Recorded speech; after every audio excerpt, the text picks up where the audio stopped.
እማማ ጨፌ እንግዲህ ይሄ ባትሸጭልንም ችግር የለውም ያው 200,000 ብር ብለሻል ማለት ነው። እና በዚህ አጋጣሚ ደግሞ ይሄ በጣም እጅግ ትልቅ ትምህርት የምንወስድበት ነው። አብሶ በስግደት ዓለም የምንኖር የመዳም ቅመሞች በጣም ትልቅ ትምህርት ነው። እኔ የወሰድኩበት ትምህርት ተነግራችኋለሁ። የእናንተ ኮሜንት ላይ ያ ሸፊዓና ሙሐመድ ስጦታነሁ ከነፍሴ በላይ ወድጄው ሀቢቢ ያንቱን ማውሳቴ ክብር ከፍታው ለኔ።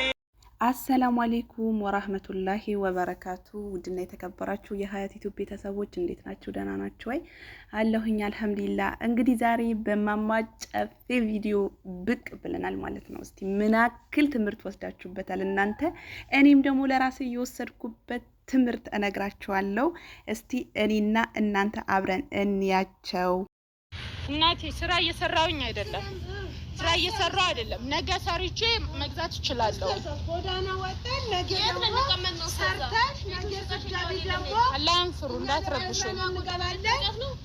ዛሬ አውጥተሽ ሜዳ ጥለሽ ነገ ደግሞ ሰርተሽ ስትለወጪ ልታስገቢ ጅብ ሊበላል። ለጅብ አውጥተሽ ለምንድን ነው የሚበላችሁ?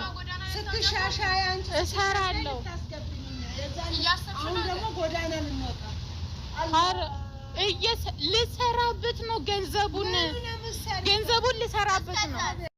በዚህ ቪዲዮ ሁለት ነገር ይዤላችሁ መጥቻለሁ ማለት ነው። እሱ ምንድነው ብትሉኝ ስግደት ዓለም ላይ ቁጭ ብለን ለቤተሰብ አድርገን ወይ ቤተሰብ እንደ እኛ አንዳንዴ ገዝተን ብናከራየው ነው የሚሻለው። እናትዮም ቤተሰብን ቢቀመጥበት መጨረሻ ላይ መቀያየም ይሆናል እና እህት ወንድሞቼ አረብ ሀገር ስግደት ላይ ያላችሁ ይሄ ትምህርት እንድትወስዱበት ይሆናል ማለት ነው።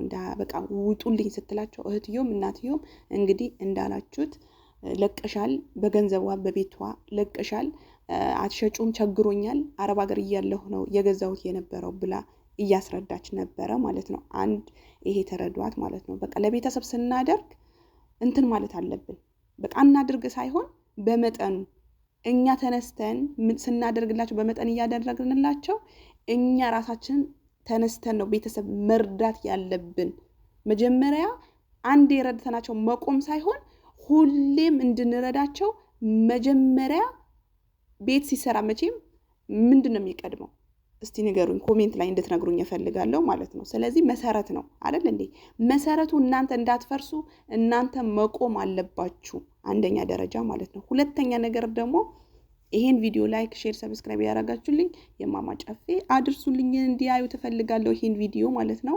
ቤቱ እኔ ነኝ። 200,000 ብር ተነጋግረን ሚዲያ ላይ ስላመጣችሁ እኔ ሚዲያ ላይ ይዤው መጣሁኝ ማለት ነው። እና እኔ በውስጥ ተነጋግረን ነው ይሄ ነገር እንትን ያለችው ማለት ነው። እና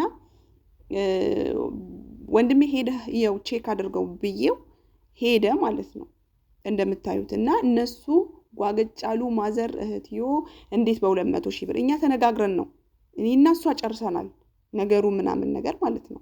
እኔ እና እሷ ጨርሰናል በውስጥ። ስለዚህ አይሆንም፣ አስገምቱት። ይሄ እኮ ገባ ይላል፣ በጣም ገባ ይላል እኮ። ወዴት ልበላችሁ፣ በጣም ገባ ይላል ማለት ነው። ስለዚህ ምን ማለት ፈልጌ ነው፣ ያው እኛ ሽማግሌ ያስታርቀናል፣ ችግር የለውም። ግን ትምህርት መውሰድ ያለባችሁ ምንድነው፣ አረብ ሀገር ቁጭ ብላችሁ ለቤተሰብ በወንድሞቻችሁ ቤት የምትገዙ፣ በቤተሰባችሁ ቤት የምትገዙ፣ ገዝታችሁ ለቤተሰብ የምታከራዩ መጨረሻ ላይ ስምምነት አይኖራችሁም፣ አትከባበሩም፣ ክብር አይኖርም። እህቶቼ ከምር ጥንቃቄ እንድታደርጉ ነው። በጣም የለፋችሁበት ገንዘብ እኛ እኮ አረብ ሀገር ስንሰራ ፎቅና ምድር እየወጣን እየወረድን እግራችን እያበጠ አምጪ ውሰጂ እየተባልን እየተነፈግን በጣም ሰቀቀን አይተን ነው ያ ገንዘብ የምናመጣው። ገንዘቡ ካመጣ ነው በኋላ ምን ጥለው ቦታ አናቅም። ለምንድን ነው እነሱ ግን እንኳን እኔ ሀገር እያለሁ በግራ እጅ ነው ገንዘብ የሚሰጡት ይባሉ ነበረ። ሐራም አለይክ፣ አይሰጡም፣ በቀኝ እጃችሁ ነው የሚሰጧችሁ። ግን እኛ አያያዛችን አንችልበትም። ለቤተሰብ እንላለን፣ ለአጎት ልጅ እንላለን፣ ለእህት ልጅ እንላለን፣ በጣም እንበትናለን። መጀመሪያ ራሳችሁ መቆም አለባችሁ። ራሳችሁ ቆማችሁ ነው ለቤተሰብና ለጎረቤት ለቤተሰብ መርዳት ያለብን። አትርዱ እያልኩ አይደለም፣ በአቅሙ ሁሉም ነገር አቅም አለው ማለት ነው። እህቶቼ በዚህ በጣም ትልቅ ትምህርት እንድትወስዱበት ነው። በነገራችን ላይ ይሄን ቪዲዮ ሼር አድርጉልኝ እንደው ሜንሽን አድርጉላት ማለት ነው፣ እንድታየው ፈልጋለሁ። እና ከተቆጡም ደግሞ እኔ መግዛቴን አቆማለሁ ማለት ነው።